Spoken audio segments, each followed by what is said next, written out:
you got to ask yourself too, if you really want equality of outcome, maybe you want maximal difference between people in some sense, because look, the only reason you can trade on your ability as a comedian is because you're actually better at it than other people. Right. Right. So the only thing you have to offer that's valid as a trade is something that you're better at. So if we insist that everyone has exactly the same of everything, well, then what do we have to offer each other? You know, yeah. You know, I don't understand that. And I don't understand how that's commensurate with diversity. Yeah, that's interesting. I've kind of like built my career based on that idea that the comedy that was on TV wasn't the funniest version. And I literally said, well, if I just put my comedy on YouTube, I think the average person will see that there is more merit here and they'll gravitate towards me.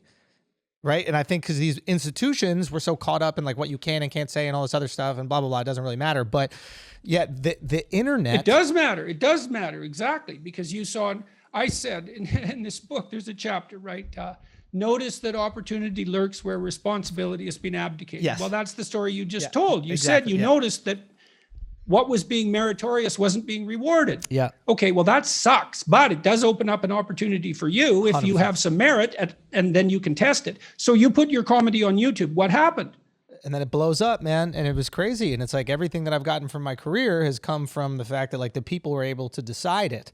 You know, it's quite interesting, like the disruptor that the internet is, because around the same time that you were exploding, I was starting to blow up, and there's a bunch of other figures, and all of us, merit-based in our own situations, were able to come to some sort of like, you know, prominence, obviously different levels, but because the people decided we should be there. Like, that's what the internet does. You see it happening. I have a friend of ours named Ben Uyeda, is a really smart guy, but he's like, that's all the internet is. It's the ultimate disruptor, and it will happen to every institution. Wall Street's going through it now with the whole GameStop thing. They're just finding ways to disrupt. The people will band together, and they will disrupt. And there's a tool for the disruption. And it's really cool, at least for, I guess, guys like you and your contemporaries, myself and my contemporaries, because we got a fucking chance to fight. You know, we had to ask for permission before. Hey, can you put me on TV? What can I say? I'll try to figure out the best way to say it around, you know, what you guys think is cool. And then when we just did it based on our own accord, we put out the best version of it and then got the most success. It's very, very rewarding. It is very rewarding. And it's just really cool to see this happen all at the same time. Yeah. Yeah. Well, it's a consequence of this immense technological revolution, isn't it? Is that we've got this insane power now. All of us are TV producers. All of us are movie producers. All of us are radio broadcasters. It's right there at your fingertips. Yeah. And that's such a revolutionary change from 3 decades ago that it's almost unimaginable. And not only do we have all that bandwidth and that communication capacity, but it's also permanent.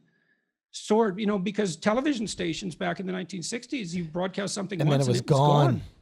Gone. And it was now gone. Now videos have the same permanence as books.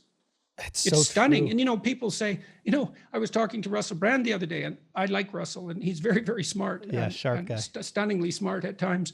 And he said, you know, he was talking about people not having a voice. And I thought, who?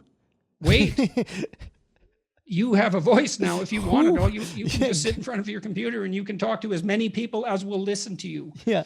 That's a voice. It's like, can you do anything with that? Well, perhaps not, but perhaps you can too. Not only is there a voice, there's an algorithm that will amplify interest. Meaning, if people enjoy what you're saying, science will push it out to more people.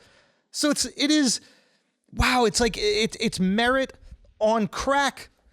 You know, it's merit on steroids. You could be saying the most interesting thing on a soapbox in New York and maybe 10 or 15 people hear about it and then they never hear about it again. But the fact that YouTube or these different platforms are incentivized to share your shit that people like, never a better time. Never a better time to have some merit.